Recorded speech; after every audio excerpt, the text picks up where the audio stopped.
Joining us now to talk more on this issue is Professor Bheki Mngomezulu. He's the Professor of International Relations and Director of the Center for Advancement of Non-Racialism and Democracy, CANRAD, at Nelson Mandela University. Prof, a very good evening to you, and thank you so much for speaking to us. So you've heard the various views, not only of ordinary citizens, but from pundits such as yourself. Perhaps let me just start with what may hopefully be a simple question. Everybody seems to be painting ministers all with the same brush, saying that they must go. Are there ministers who are performing well and can be deemed effective? Thank you very much, Tsepeto, for having me, and good evening to your viewers. Yes, of course, it's wrong to paint all ministers with the same brush, but under normal circumstances, when you appoint a minister, there is a clear mandate that is given to that minister that you must perform on these KPAs, that is your key performance areas, failing which then you as the employer or you as the boss, you then review that particular mandate and see the extent to which that mandate has been fulfilled. In the event that it has not been fulfilled, you try to find the reasons before you replace that minister, because if you keep changing and chopping ministers without understanding the underlying reasons why that ministry is not performing, you are going to miss the real problem.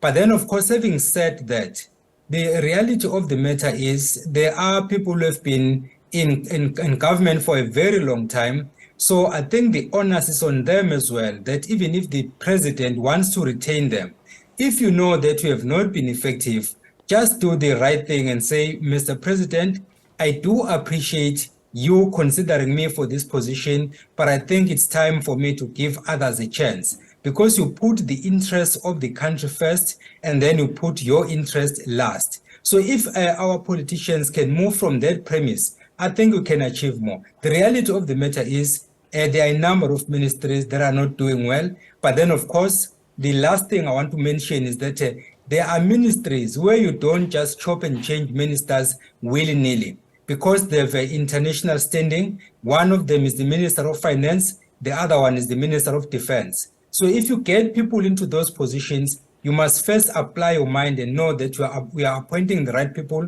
who are going to be there at least for the duration of the administration. Then I think that will assist the president going forward. We saw that report by my colleague Natasha Piri about the consultations within the tripartite alliance, and I think there has been a great deal of expectation since the appointment of NEC members. A lot of the cabinet ministers not in that pool, and there was obviously then speculation that a lot of these would go, but there have been the few alliance partners who are ministers that have been counted among them. Would it be a wise decision to let go of them? You know, it's a bit, so there is something that people don't understand. Being a cabinet minister is at the behest of the president. It's the prerogative of the president in line with Section 84 of the Constitution. When you are elected to be a member of parliament, full stop. Then the president can appoint you a minister today and then can release you of your duties tomorrow without breaking any law. That is one point. The second point is that ordinarily, there is nothing wrong with the consultation process that the president is engaging in. In fact, that is what he's supposed to do. But I think the order is wrong. Normally, you have the elective conference of the ANC, then you have the election of the NEC, that is the National Executive Committee, then you have the election of the NWC, that is the National Working Committee, then you have an ANC Lekgotla.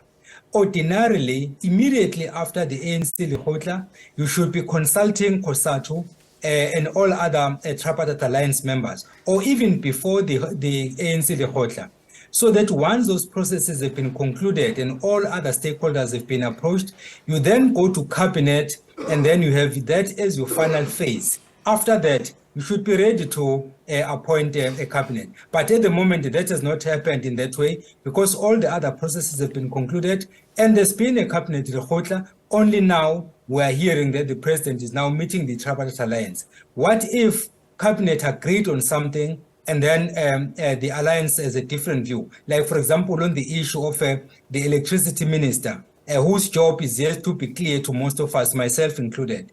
And of course, I was vindicated when when COSATU came out openly and said that they don't see a need for that minister. And that's the point some of us have been making all along. What will then the president do? Will he go back to cabinet and say, this is what I'm hearing from the alliance? Or will he use the powers vested in him by the constitution and say, I'm going ahead and I'm appointing this minister whose job I'm yet to outline? So those are some of the questions that people are asking themselves. Professor Mngomezulu, a lot has been said to rely on the balance of forces, but what is the balance of forces, particularly against this backdrop of the electricity minister that has been mooted? As you say, critics have said it is a superfluous position given that the same role exists even within the presidency.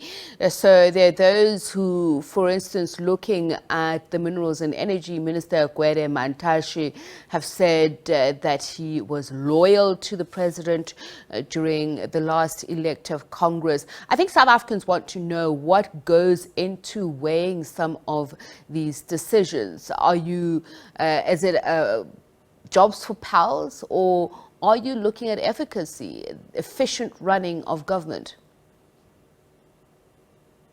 That is a very important question. And in fact, coincidentally, it's episode, I was in an event on Saturday where we deliberated on these issues. And one of the points I put very strongly, which was shared by some of my colleagues, is that when we appoint people to be ministers, we mustn't use these personal linkages and all of that.